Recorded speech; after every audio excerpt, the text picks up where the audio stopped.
Adolescence. Adolescence is that new Netflix 4-part series. Uh, kind of famously, it's every episode is done in one shot, one take. The camera never cuts. It all just keeps going and going and going. Now, this is the new Stephen Graham series starring Stephen Graham. It's got Owen Cooper, Ashley Walters, a whole bunch of British actors that you might recognise from British shows. Um, but the synopsis: when a 13-year-old is accused of the murder of a classmate, his family, therapist, and the detective in charge are all left asking what really happened. And that makes it sound like some kind of mystery. It's really not a mystery. This series, one of the most unique things about this series is it answers the question pretty quickly.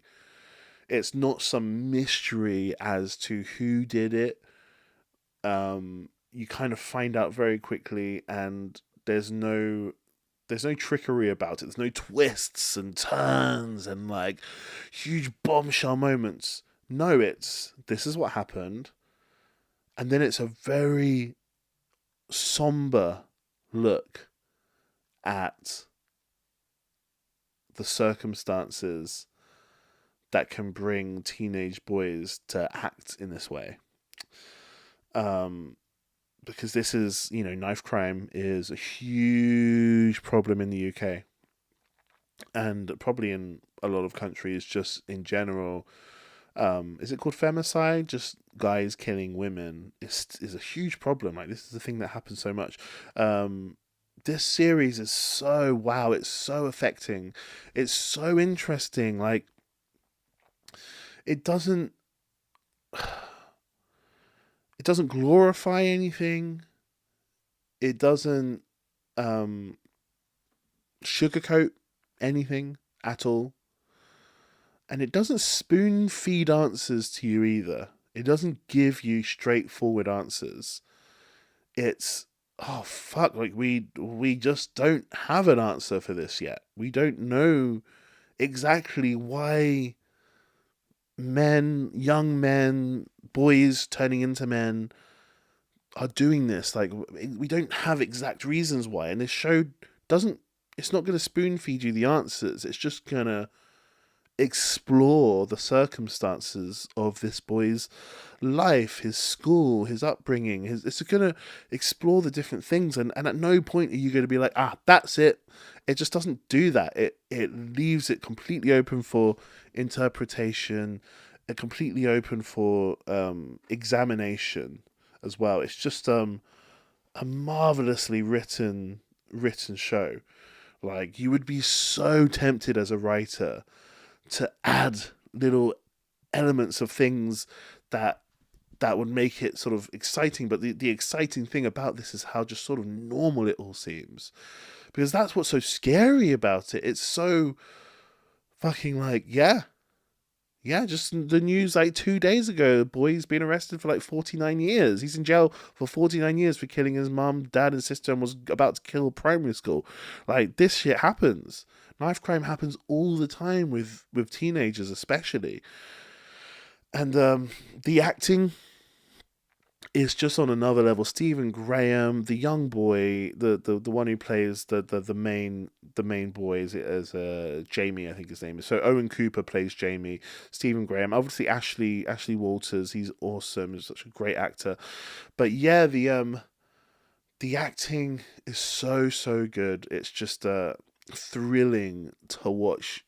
So realistic, like the system, the way the police system works in England. You could tell that they've done their research and they've just made it as step by step, methodically realistic as possible. This is how the police system works. Once you get arrested, this is what's going to happen, and then this, and then this, and then this.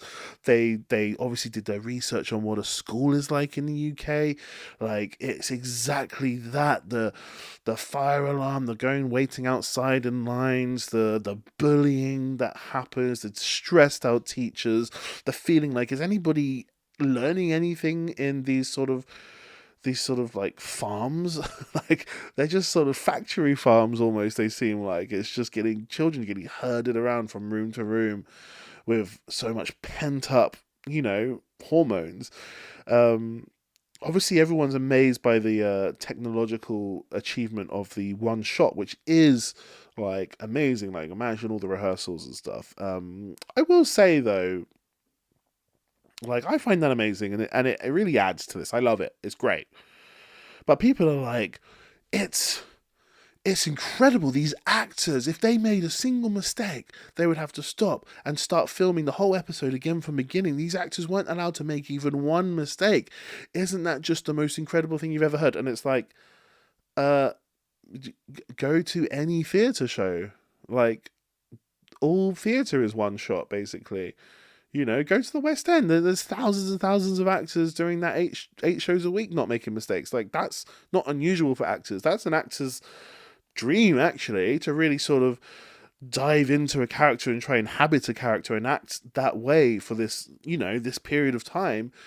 It's actually harder, in my opinion, because I've done some acting here and there. I've done quite a lot of theatre. I've done some movies, and it's just a bit harder. It's actually harder to be in character for 40 seconds and then cut and come out of character, take some notes, and then get into character again. It's actually easier. It feels more natural as an actor to inhabit this character that you've developed, and then stay in it for a solid hour or two. That's better. Like, you really feel like you get the stride going. So yeah, I mean, it's amazing. The one shot has its advantages, and it's great. It really, like, as a viewer, you're sort of stuck in this situation with them. You can't even blink, basically. But from an acting perspective, it's like, yeah, it's great that they do that. But most actors are trained to do that. That's theatre. You do your whole show in one take. You don't stop a scene in theatre and go, okay, let's try that again. Like, you do it. If there's any mistakes, you work through it. That's just what actors are trained to do. So great job. Like, the actors, round of applause, round of applause, round of applause. Actors were amazing, but that's what an actor should be able to do, in my opinion. So obviously this film is dealing with very sensitive subjects, so I guess I'm going to go into some kind of spoiler here, if you don't want any spoilers whatsoever. But again, like I say, this film isn't about twists and turns. It's you find out what happens at the very beginning, but spoiler starting from now. So yeah, Jamie kills this girl. This young 13-year-old boy kills a girl. He stabs her. We see the CCTV footage. She pushes him. He gets enraged, pushes her, and then with a knife stabs her multiple times on the floor, and then she dies. So what is this about? I've got a few things to say about this, if I'm honest with you. So the show is exploring male rage. It's exploring the whole idea of toxic masculinity, of radicalization, the whole incel, the involuntary celibate. This idea that since feminism has really grown and quite rightly it hasn't completed its job, but it's starting to equalize things between men and women, and hopefully it will carry on in that direction, and we can all be more equal in the future. But a lot of men feel that it's harder to get a woman these days, and they're involuntarily having to be celibate because they're not making themselves attractive to women anymore. Women aren't forced into marriages and relationships like they used to be. They've got more choice, they've got more agency and ownership over their own actions and lives these days. And a lot of men are sort of left going, what? I can't get a woman. It's impossible for me to get a woman. And I should be able to I'm not saying these men want to be able to control women. I'm just saying that they're in a place now where they don't know what to do with themselves, and they end up going online and finding Andrew Tate and finding those sort of men, and I guess taking inspiration from those, and that's sort of mentioned in this show. And it's crazy because this little boy, he's a young man. He's 13. He's not a man yet. He's still a boy, but he's changing, right? And and he's very clever. They keep saying how clever he is. He's very, very clever, very smart, which means he's calculated. His lies are deliberate. He's intelligent enough to know what he's done, and he's deliberately lying. And you see in episode 3 how angry he gets, and how quick he can switch up. And there is this male rage. There is, like, I'm quite a gentle person. I would say I'm a gentle guy. But even I, especially as a teenager, I could sense there was something within me that was different to the girls in my year at school. Not all girls. I'm obviously not saying like not all boys and all girls are this way. Some girls are more like can be exactly like what I was feeling. Obviously, I'm just saying in general. I had a sense of like I wanted to be sort of rough and tumbly. I wanted to roll around and be physical and kind of like play rugby and like, get hurt a bit, like feel a little bit of pain and cause a little bit of pain and be rough and aggressive. I wanted to allow some aggression out. Like that was definitely a part of me. And I'm a gentle guy. Like I consider myself an extremely gentle person. I've never really been in a fight or anything like that. I don't ever really get aggressive, but even me, I was like, this is fun. Like I like the idea of like rolling around, getting fucking knees in the face as I'm running through. Like I used to love rugby.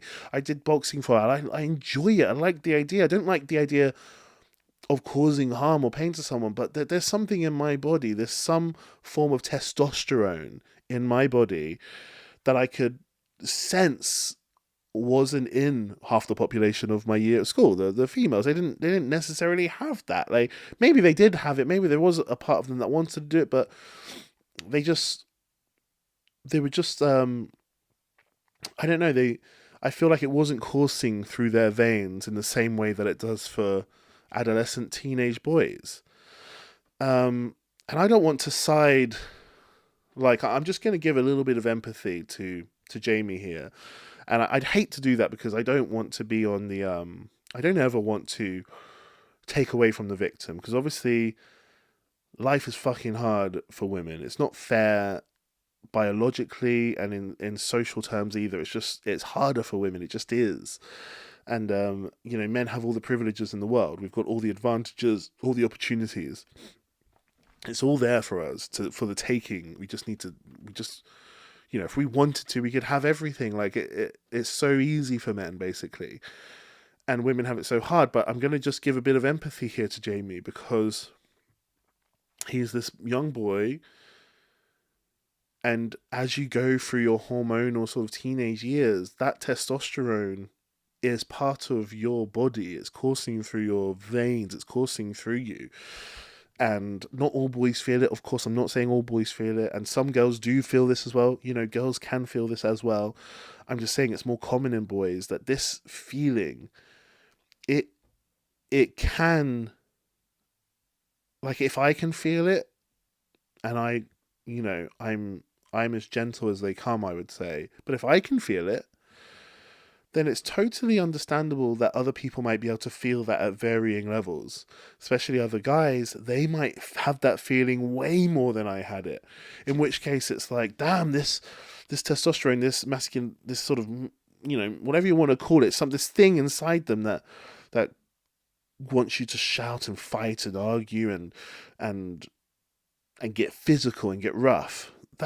That's coursing through their body, and it's at such a strong level, especially as teenagers when everything's changing. And that feeling that these young guys have, they feel it for real. It's in them. They feel it. But every direction they look today, they're told that it's bad. They're told that it's toxic. That urge to be rough, to be loud, to be boisterous, to be physical, to explore your strength, explore your dominance. Like how dominant can you be? every direction you look, you're told that that's a bad thing and that's toxic and that should be wiped out from you. Like that's just bad. That's all it is. It's just bad stuff. It's toxic masculinity. And when you're young and you've got that in you naturally, and it's new to you, and you can feel that coursing through you, and everywhere you look says that you're bad, and you're left online on your own devices, your phone or your computer or wherever, and you're like 12, you're 11, 12, 13, and you're confused. Why is this feeling I've got in me so evil? Like, why does society seem to demonize this so much? What have I done? I'm just a kid. And then you find these videos, and I'm not gonna pile on Andrew Tate. I don't follow Andrew Tate, so I don't really know. I would just be making assumptions. But you find those sort of videos of these guys telling you what being a man really is about.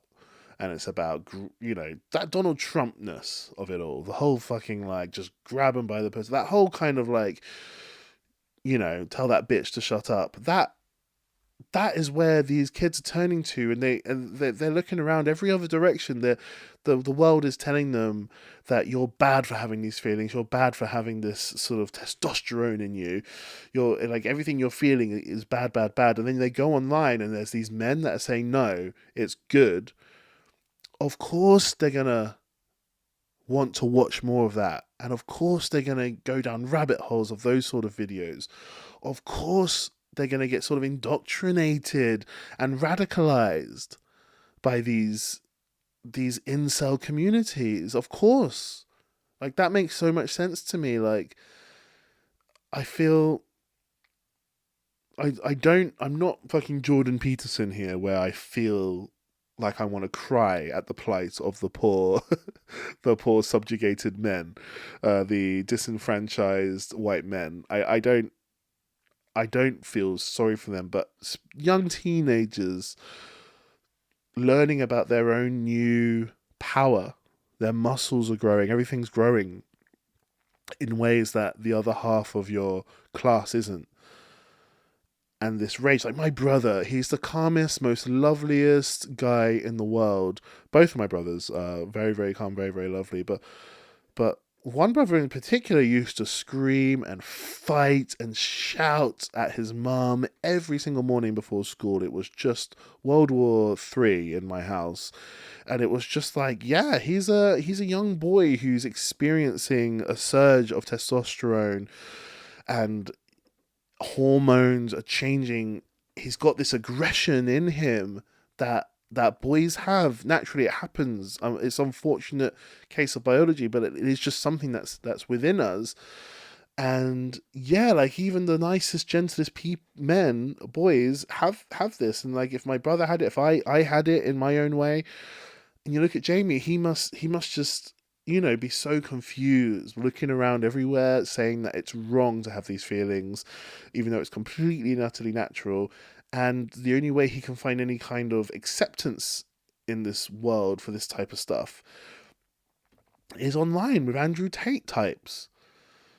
And I guess I would agree with Jordan Peterson in a way, which is this boy, he just needs to be told that his masculinity can be used as a force for good in this world.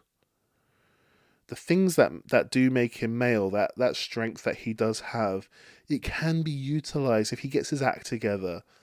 It can be utilized for a force for good in this world. And simple words of encouragement about that part of his body, and that the changes in him, simple words of encouragement there, and how to utilize it properly could have changed everything here. The responsibility that he's got, having that extra power, those extra muscles, and it's just such a shame that all we do is just demonize it, left, right, and center. And that's the Jordan Peterson. That's the sort of Jordan Peterson sort of ethos, I guess, for young men. And I disagree with a lot of things about Jordan Peterson. I probably even a little bit disagree about that slightly, but I guess it's the closest I can get to understanding it, because quite rightly, women's rights just need to get better and better and better, and they need to we need to be more and more equal as time goes on. Like, that's just a necessity, really. That's a non-negotiable. And so men really do need to learn, especially we need to talk to the youth, the young boys who are experiencing these hormones and this testosterone and this new power within them, and these feelings of wanting to be aggressive and rough and tumble. We need to really guide that and sort of nourish it into forces for good, because it can be. There's absolutely nothing wrong with being strong. There's absolutely nothing wrong with testosterone and being masculine. There's nothing wrong with it whatsoever. There's nothing wrong, um, and and it can all be used for a force for good. You know, we need strong people in this world. Um, so yeah, I feel sorry for Jamie. I feel sorry that he's able to be so manipulative in his lies, and he's able to be so manipulated by online radicalization, these incels, and it's such a shame. But what an interesting show! Like, that debate, like sparking that debate, fucking just phenomenal. Like, great, great, great show. You know, if parents are watching, talk to your kids. Don't let them just sit alone in their rooms, hours upon hours upon hours on end, watching everything. Like, be a little bit nosy, see what they're, you don't have to completely invade their privacy, but create an environment where they're able to talk about things, create an environment where they don't have to feel ashamed of their masculinity, and maybe we can stop some deaths, maybe we can save some people. Like, the knife crime in England, especially London where I live, it's just insane. But it's the youth that are doing it. They're all just killing each other, and they're killing themselves. The suicide rate just goes up as well, and it's just such an interesting show. Like, watch this show. It's traumatizing. It's scary. I guess parents will watch this if they've got a young kid. They'll just be like, "What the hell am I going to do?" Like, you need to open dialogue. You need to talk about things. Kids are always going to have their own secret language that we won't understand. Like, as fast as we can understand their little emoji languages and the different things that they use to talk, as fast as we learn about it and understand it, is as fast as they're creating a different language that we won't understand. Like, that's just the way the youth works. We all kind of have our own languages, inter community languages, inter peer languages. Um, so you just need to know that they don't have to be ashamed, and that they can talk to you, and that you need to be a little bit nosy and see what they're watching, and make sure there's balance in the things that they're watching, and yeah, just super important TV show. It deserves every award that's going. I highly recommend it. I just think it's just spectacular, just fucking spectacular. And with this early on in the year, what a wonderful year for TV already. Severance season 2. I'm going to do a review of that next time. But Adolescence, Jesus Christ, that's just incredible. White Lotus as well. White Lotus 3. We're going to have Last of Us this year. Oh, just so much good TV. But yeah, thank you so much for watching. I love you guys. Please comment below, like, subscribe even if you want to, and just know that you're loved, and I love you very much. Okay, bye.